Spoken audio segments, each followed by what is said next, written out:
चल चोखा, अब तू मुझे अपने आंगन के फल खिला दे। अपने हाथों से सुंदर छिलका उतार करके श्री पंडरीनाथ भगवान को अपने हाथ से खिला रहा है चोखो मेला। भगवान ने 2-3 केला पाए और 2-3 केला पाने के बाद में भगवान बोले, ए चोखा सुन, अब मत खिला, अब बाकी के जितने बचे हैं ये सब मेरी पीतांबरी में बांध दे। चोखा बोला, वहां जाकर के पाओगे, सारे मेरे सामने ही पा लीजिए ना, आप बांध करके क्यों ले जा रहे हो, यहीं प्रेम से पालो। पंडरीनाथ भगवान बोले, अरे मैंने अपना तो पा लिया, ये बाकी के तो मैं पंढरपुर में रुक्मणी जी बैठी हैं, वो भी भूखी हैं, उनके लिए ले जा रहा हूं, उनको जाके मैं पवा दूंगा। आज चोखा तेरे ऊपर इतना प्रहार किया ना सबने, तेरे ऊपर इतना अत्याचार किया सबने, इसलिए मैंने और रुक्मणी जी ने आज भोजन ही नहीं किया, हम दोनों भूखे हैं। अब मैंने तो पा लिया, अभी रुक्मणी जी के लिए ले जाऊंगा। भगवान अपनी पीतांबरी में केले बांध करके पंढरपुर आ गए। पंढरपुर में आकर के रुक्मणी जी को पवाया। प्रातः काल ब्रह्म मुहूर्त में जैसे ही कपाट खुले श्री पंडरीनाथ भगवान के, चारों ओर केले के छिलके पड़े थे।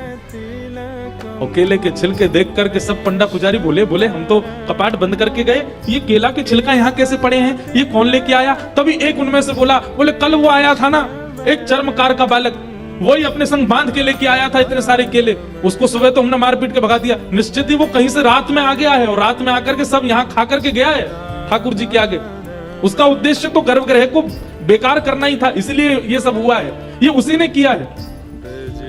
तो सब पंडा पुजारी नाराज हो गए, अपने हाथ में डंडा ले करके कमर कस के सब पहुंच गए चोखो मेला के घर। और वहां पहुंच करके घर से निकाल करके फिर पीटा उनको, फिर मारा। चोखो मेला घर में सो रहे थे और घर में जाकर के वहां से घसीट करके उनको मारा सब। बोले, अरे दुष्ट पापी, तुझको मंदिर में नहीं जाने दिया तो रात्रि तू गर्भगृह में घुस गया। चोखो मेला पिटते रहे, नेत्रों से आंसू बहाते रहे, जय हो पंडरीनाथ, कैसी लीला करते हो, सुबह पिटवाते हो, रात में आकर के खा जाते हो मेरे हाथ से। लेकिन अब की बार श्री पंडरीनाथ नाराज हो गए। पंडा पुजारी सब अपना काम करके चोखो मेला के साथ थोड़ी हाथापाई करके सब जैसे ही वापस आए, पंढरपुर में श्री पंडरीनाथ भगवान के मंदिर के मुख्य द्वार सारे अपने आप बंद हो गए और भीतर से ठाकुर जी ने ताला लगा लिया, लॉक कर लिया, बंद हो गए ठाकुर जी मंदिर के अंदर। सबने अथक प्रयास कर लिया लेकिन एक भी द्वार नहीं खुल पाया। पूरा दिन व्यतीत हो गया, बड़े बड़े कारीगर आ गए लेकिन दरवाजा तोड़ भी नहीं पाए, खोल भी नहीं पाए।